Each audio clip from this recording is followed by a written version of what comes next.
Ya pemirsa, apa kabar? Ketemu lagi dengan saya Vera Indriani tentunya dalam Warta Parlemen. Kami akan memberikan informasi tentang dinamika politik. Berikut beritanya.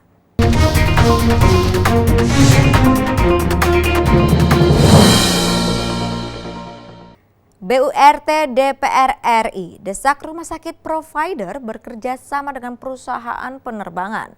Badan Urusan Rumah Tangga atau BURT DPR RI meminta rumah sakit provider di seluruh Indonesia segera membuat MOU dengan perusahaan penerbangan agar fasilitas transportasi tidak menjadi hambatan dan lebih optimal.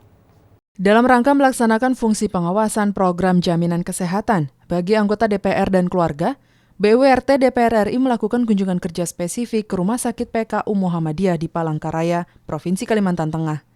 Anggota BURT DPR RI Irma Suryani menjelaskan, kurangnya fasilitas transportasi di sebagian besar rumah sakit provider yang melayani anggota DPR RI dan keluarga menjadi salah satu catatan bagi BURT selama ini.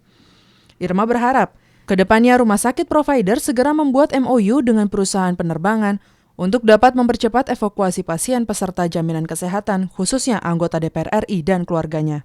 Ada juga wilayah yang juga belum punya fasilitas transportasi yang baik ya. Kalau terjadi sesuatu di sini dan tidak bisa ditangani di sini kan harus dikirim ke Jakarta. Ya kan, atau dikirim ke provinsi terdekat yang memang memadai misalnya gitu. Nah, kerjasama rumah sakit ini dengan misalnya dengan helikopter gitu ya, dengan dengan transportasi seperti pesawat udara yang memang hari itu bisa juga diberangkatkan itu belum ada MOU. Sementara itu, Ketua Tim Kunjungan Spesifik Hasrul Aswar meminta Rumah Sakit PKU Muhammadiyah dan rumah sakit lain yang bekerja sama dengan PT Asuransi Jasa Indonesia meningkatkan pelayanan sesuai standar mutu kualitas kesehatan. Hasrul berharap rumah sakit provider memberikan pelayanan terbaik tidak hanya bagi anggota DPR RI, namun seluruh masyarakat yang membutuhkan pelayanan kesehatan. Yang kita lihat tadi, ruangan VVIP-nya baru tersedia 2 dengan fasilitas yang masih minim. Pihak rumah sakit akan berjanji membangun 8 ruangan VVIP yang permanen, yang memenuhi standar. Kalau yang kita lihat tadi belum memenuhi standar. Dari Provinsi Kalimantan Tengah, Putri dan Ade, TVR Parlemen melaporkan. Ya pemirsa, berita selanjutnya datang dari Pansus Pemilu, dalami hukuman bagi pelanggar aturan pemilu.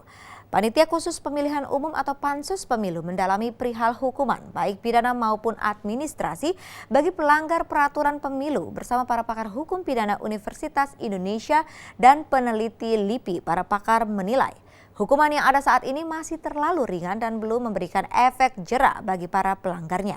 Ditemui usai acara diskusi, Ketua Panitia Khusus Revisi Undang-Undang Pemilu, Lukman Edi mengungkapkan, masukan yang diberikan oleh para pakar akan dijadikan sebagai bahan pertimbangan untuk menyusun draft Undang-Undang Penyelenggaraan Pemilu.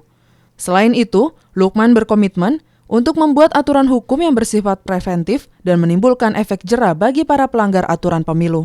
Pelanggaran pidana di dalam Undang-Undang Pemilihan Umum ini, itu sebenarnya implikasinya lebih luas dari hanya sekedar pelanggaran pidana di yang lain, yang konvensional yang lain. Malah idealnya itu 30% lebih berat, ya 30% lebih berat dibanding dengan sanksi pidana yang diatur dalam KUHP. Saya kira pandangan para narasumber ahli hukum pidana ini bisa kami ambil sebagai sebuah masukan yang sangat berharga untuk menaikkan ketentuan sanksi pidana di dalam rancangan undang-undang penyelenggara pemilu yang diajukan oleh pemerintah. Sementara itu, anggota Pansus Rancangan Undang-Undang Pemilu Viva Yoga Mauladi mengungkapkan, pihaknya akan mendorong Pansus Pemilu untuk dapat memperberat sanksi pada pelanggar pemilu. Hal tersebut menurut Viva bertujuan agar masyarakat dan seluruh pihak yang terlibat dalam proses pemilihan umum tidak melanggar aturan pemilu. Viva berharap dengan disempurnakannya draft rancangan Undang-Undang Pemilu dapat terwujud proses demokrasi yang transparan serta menghasilkan pemimpin yang berkualitas. Ini merupakan tindak pidana yang bersifat luar biasa kalau menurut saya, karena dengan tindak pidana yang mendapatkan hukuman ringan, efek jerahnya juga akan kurang. kemudian juga bisa memberikan pelajaran kepada masyarakat agar jangan sekali-sekali melakukan kecurangan, melakukan tindakan yang bersifat hukum, ya melanggar hukum, karena itu ada konsekuensi hukumnya. Fajar Ilhami dan Rangga, TVR Parlemen, melaporkan. Ya pemirsa, berita selanjutnya datang dari sidang tahunan ke-25. APPF hasilkan 21 resolusi. Sidang tahunan Forum Parlemen Asia Pasifik atau APPF ke-25 di Fiji berhasil mensepakati 21 resolusi. 6 diantaranya merupakan usulan delegasi Indonesia dan Indonesia juga berhasil meyakinkan anggota APPI untuk menyelenggarakan Women Parliamentarian Meeting pada setiap sidang tahunan APPF. Delegasi Parlemen Indonesia berhasil meloloskan semua draft resolusi yang disusulkan dalam Asia Pacific Parliamentary Forum atau APPF ke-25 di Natadola, Fiji. Usulan Indonesia tersebut adalah pertama, terkait pemerintahan yang baik dan praktik anti korupsi. Kedua, terkait kesetaraan gender dan pemberdayaan perempuan. Ketiga, tentang perubahan iklim. Keempat, keamanan makanan atau food security. Kelima, dialog antar agama dan budaya. Serta yang terakhir, pengurangan resiko bencana. Anggota delegasi DPR RI Yosef Umar Hadi mengatakan, 6 isu yang diusulkan Indonesia sebagai draft resolusi mendapat tanggapan positif dari semua delegasi yang hadir.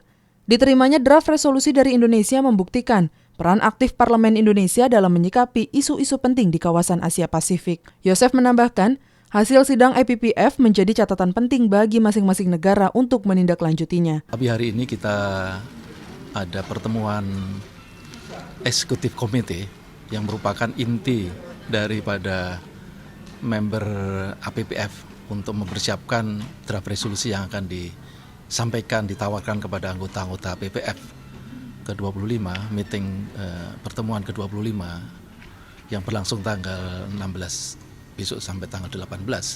Ibu pimpinan sidang, Ibu Presiden pimpinan sidang itu menyetujui apa yang kita usulkan.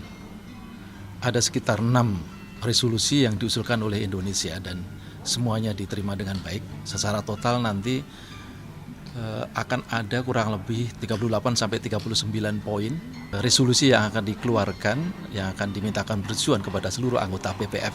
Dari Natadola, Kepulauan Fiji, Syahroni, TVR Parlemen melaporkan. Ya pemirsa, demikian informasi yang baru saja kami sajikan untuk Anda dalam Warta Parlemen. Pemirsa, sampai jumpa lagi dalam Warta Parlemen selanjutnya.